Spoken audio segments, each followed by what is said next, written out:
పర్వాలేదులే. భగవంతుడు చల్లగా చూసుంటే శోభనం గదిలో నీ కొంగుముడి విప్పాల్సిన వాణ్ణి. డబ్బుందని రామన్నని పెళ్లి చేసుకున్నావు కదా. భిక్షపతి, నేను వదిన్ని. కళ్ళు పోతాయా? పోనీ, నిన్ను అనుభవించాక కళ్ళేమిటి? ప్రాణం పోయినా పర్వాలేదు. ఏంట్రా, ఏం చేస్తున్నావు ఇక్కడ? ఏం లేదు నాన్న, పాలేమన్నా ఉంటే ఒక బిందెడివ్వు, నేను కూడా శివలింగం మీద పోస్తాను అంటే నోర్మి అంటుంది. మూసా పోస్తాను వదినా. ఏమా, వాడేమన్నా వాగాడా?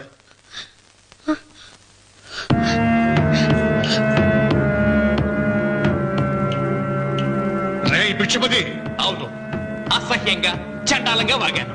చంపుతావా? చంపు. మీ తాత ముత్తాతల జంతువుల్ని చంపితే నువ్వు నన్ను చంపు. చంపి నా తల కూడా గుమ్మానికి వేలాడగట్టు. ఇదిగో, పుట్టినప్పటి నుంచి సీత నా భార్య అనుకున్నాను, ఆరాధించాను. నేను తాగుబోతుని, తిరుగుబోతుని, లపూట్ వేదవునని చెప్పి ఆ సీతకు రామన్న చౌదరి గారికి దగ్గరుండి పెళ్లి జరిపించావు కదా. వాళ్ళ కాపురం కూల్చే వరకు నాకు మనశ్శాంతి ఉండదు. సీతని కట్టబెడితే పీటల మీద విషం దాకా చచ్చిపోతుందని బంగారు లాంటి రామునికిచ్చి పెళ్లి చేయించాను రా. వెంటనే నీ పద్ధతి మార్చుకోకపోతే నువ్వు తినే అన్నంలో విషం కలిపి చంపేస్తాను రా వెధవా. వద్దు నాన్న, వద్దు. ఈ చెప్పు దెబ్బ ఎప్పుడో కొట్టుంటే బాగుపడుండేవాడిని. నాన్న, నీ మీదొట్టు, ఇంకెప్పుడు తప్పు చెయ్యను నాన్న, తప్పు చెయ్యను. నన్ను క్షమించు నాన్న. ఏర్పాట్లన్నీ పూర్తయ్యాయా? అది ఏమైంది లోకేశ్వరరావు? 50 జంటలు నమోదు చేయించుకున్నారండి. అందులో 30 జంటలకి దానం చేయడానికి మాత్రమే మన దగ్గర భూమి మిగిలి ఉంది. మరి మిగతా 40 ఎకరాలు అంటే మన పొలమంతా? ఈవేళ బాబు గారు, ఎన్ని సంవత్సరాల నుంచి దానం చేసుకుంటూ వస్తున్నారు. కొండలైనా కరిగిపోవలసిందే కదా. మరి ఇన్నాళ్ళు నాకెందుకు చెప్పలేదు?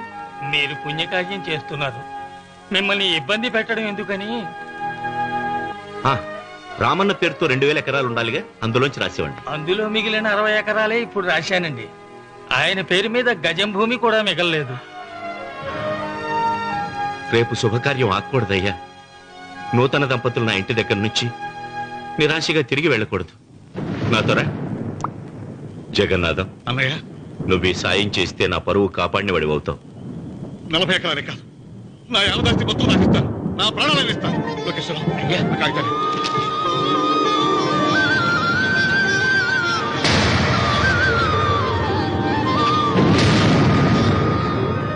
మీ కుటుంబం 10 కాళ్ళ పాటు చల్లగా ఉండాలయ్యా.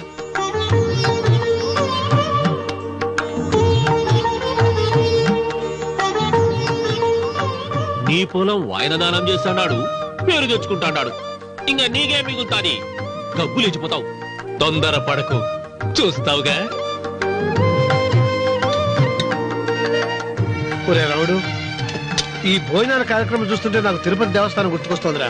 నువ్వైనా చెప్పచ్చు కదా మీ నాన్నకి, ఈ దానాలకు అంతే లేదా? ఎదుటివాడికి ఇంత పెట్టడంలో ఆయన ఆత్మసంతృప్తి పొందుతున్నారు. ఆ పుణ్యమే ఆయన నిండు నూరేడు బతికిస్తుంది. నువ్వు అన్నం వచ్చి ఇదంతా నీ పుణ్యమేరా. అంత మాటలు కదయ్య. హర హర మహదేవ్ శంభో శంకర. ఓం నమః. పెదనాన్న. ఏం బాబు? పెదనాన్న, నాన్న. ఏమిట్రా? నాన్న నోరు. ఏమిటో చెప్పరా.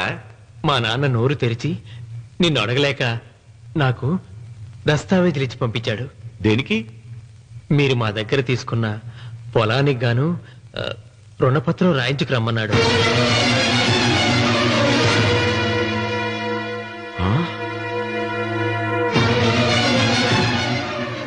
నా తమ్ముడు రుణపత్రం అడిగాడు. అయ్యో, సంతకం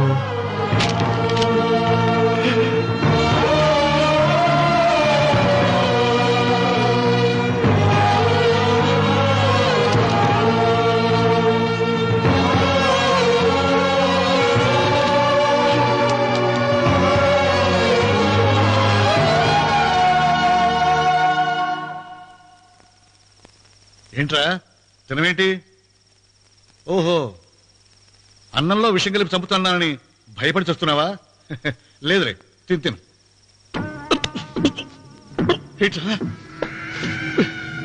నాకేమైంది? నువ్వు అన్నంలో విషం కలిపి నన్ను చంపుతానన్నావు కదా, ఆ పాపం నీకెందుకు అంటగట్టాలి అని నేనే నా అన్నంలో విషం కలుపుకున్నాను నాన్న. పొరపాటుగా పళ్ళాలు మారాయి. నాన్న ఎలాగో చచ్చిపోతున్నావు కదా, నీకు రహస్యం చెప్పనా? ఇంతకు ముందే మీ అన్నయ్య చేత దొంగ దస్తావేజీల మీద సంతకం పెట్టించుకున్నా. వాళ్ళని వీధిలోకి తీసుకొస్తా.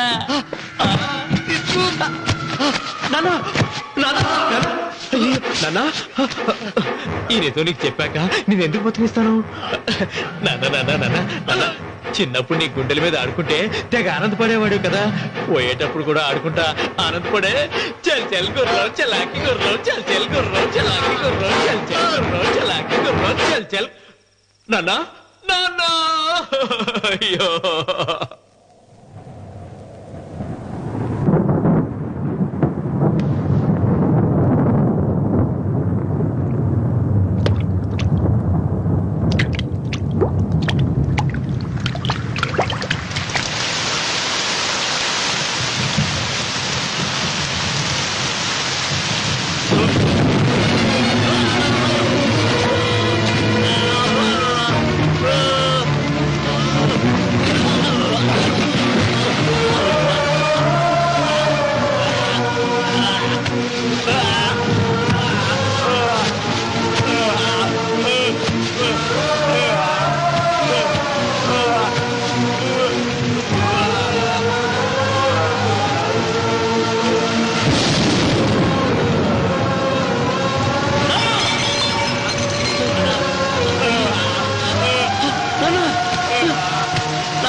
తొందరగా పోయిరా.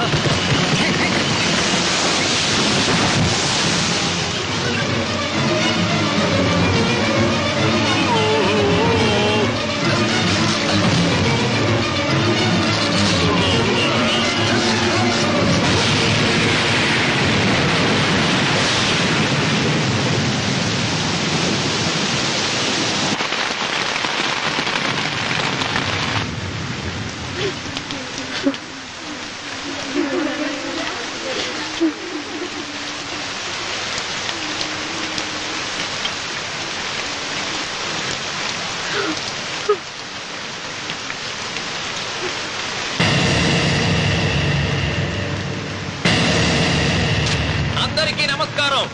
ఇది మా పెదనాన్న సంతకం పెట్టిన దస్తావేజు. అక్కడ మా నాన్న లేడు, ఇక్కడ మా పెదనాన్న లేడు. కానీ మా పెదనాన్న మా నాన్న దగ్గర 50 లక్షల డబ్బు, 40 ఎకరాల పొలం తీసుకున్నాడు. ఏ లోకేశ్వరరావు చెప్పు. అవునండి, నేను సాక్షి సంతకం చేశాను. ఈ అప్పు ఎలా తీరుతుందో ఆ ధర్మాత్ముడి శవం అక్కడి నుంచి తీసేలోపు చెప్తే బాగుంటుంది. బిక్షపతి మతుందా నీకు? ఇదేనా అడిగే సమయం? ఆయన తగలబడిపోతే ఆయనతో పాటు ఈ నిజం తగలబడిపోతుంది. మా అన్నయ్య ఆ ధర్మాత్ముడు రక్తం పంచుకు పుట్టాడు. ఏమయ్యా లోకేశ్వరరావు, మా అన్నయ్యకి మిగిలిన ఆస్తి ఏమిటి? ఈ ఇల్లు తప్ప ఏమీ మిగలలేదండి. సరే, 40 ఎకరాల కింద ఈ ఇల్లు పెట్టుకుంటాను. మిగతా 50 లక్షలు ఎలా ఇస్తావన్నయ్యా? ఏంటో నువ్వు మాట్లాడేది? మా రావుని ఒట్టి చేతులతో నడ్రోడ్డు మీద నిలబెడతావా? సరే, డబ్బు వద్దు, పొలం వద్దు, ఒక్కటిస్తే చాలు. ఏంటది? అది సీత దగ్గరుంది. అది ఇస్తే 50 లక్షల బాకీ రద్దు చేసుకుంటా. సీతారత్నం పుట్టింటి వాళ్ళు పెట్టిన 7 వారాల నగలున్నాయి. అవన్నీ నాకు ఇచ్చేస్తే నేను సరిపెట్టుకుంటాను.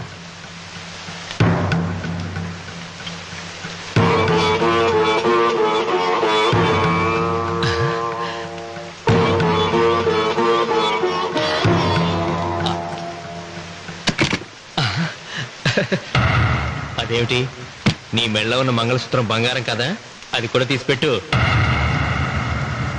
అన్నయ్య తీసేమని చెప్పు. నువ్వు కట్టాల్సిన తాడి మా రావుడు కట్టాలని ఖచ్చితంగా కదా ఈ పని చేస్తున్నావు. తప్పు మాట్లాడుతున్నావు శాస్త్రి.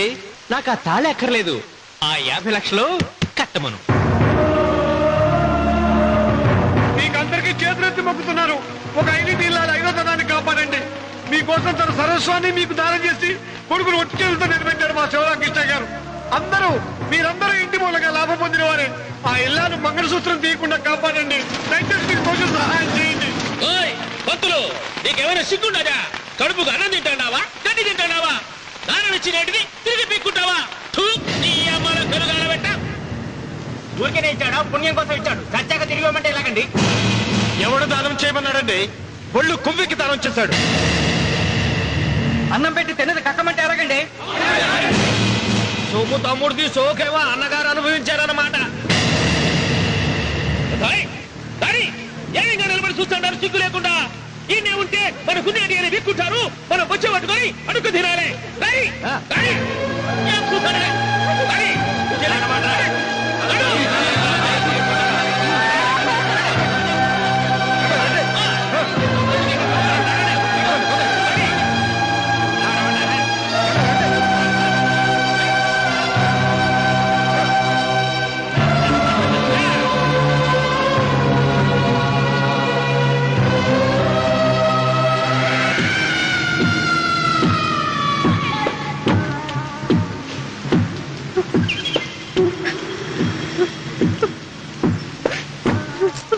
అమ్మ సీత, భిక్షపతి, మా వియ్యంకుడు బాకీ ఉన్న 50 లక్షల డబ్బు, 40 ఎకరాల పొలం నీకు నేనిస్తాను, సరేనా? సరే.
దేవుడా?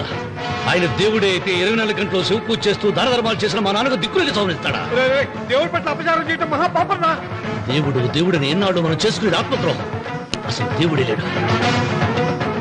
దిష్టి బొమ్మలాగా నా ఇంటి ముందు ఆ శివలింగం ఉండటానికి వీల్లేదు. తప్పో మీరు ఆ శివలింగం జోలికి వెళ్తే నా ప్రాణాలు తీసేసి వెళ్ళండి. నా భర్త దేవుడికి అపకారం చేయడం ఈ కళ్ళతో చూసే కదా. మీ కళ్ళ ముందే చచ్చిపోతాను. నన్ను చంపేసేయండి, చంపేసేయండి.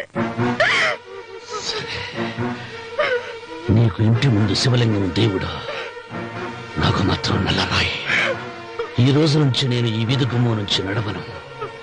ఆ నల్లరాయిని కన్నెత్తి చూడను.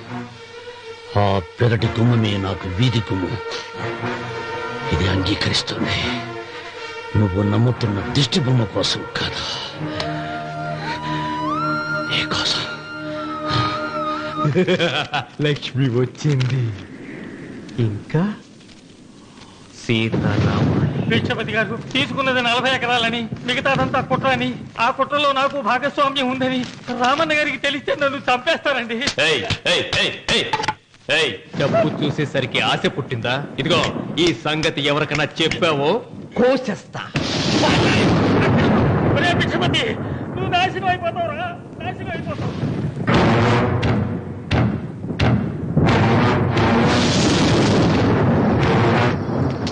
ఇంత రాత్రి పూట ఎక్కడికి వెళ్తావు నాయన? నీకు తెలియదమ్మా, తెల్లారేలోగా ఊరు వెళ్ళి పారిపోకపోతే ఆ భిక్షపతి మనల్ని చంపేస్తాడమ్మా. తొందరగా పద, తొందరగా పద. ఊరుదిలి పారిపోతున్నావా లోకేశ్వరరావు? అది నాకంతా తెలుసు. అయ్యా అయ్యా అయ్యా, మీకు ద్రోహం చేశాను, నన్ను క్షమించండి అయ్యా. నేను క్షమిస్తా, మరి భిక్షపతి వదలొద్దు. నీకు ఉపాయం చెబుతా. అన్వర్, నీ ప్రాణాలకు భిక్షపతి మూలంగా ప్రమాదం ఉందని నీ చేతులతో నువ్వే రాసు. నేను కాపాడతాను. దాన్ని జాగ్రత్తగా మడిచి నీ జేబులో పెట్టుకో. అర్థం కాలదా? నీ ప్రాణాలను ఆ చేతుల్లో పెట్టావుగా. మీ అమ్మను జాగ్రత్తగా ఇంటికి తీసుకుని వెళ్ళు. వెళ్ళు. వస్తాం బాబు. పదమ్మా, పద.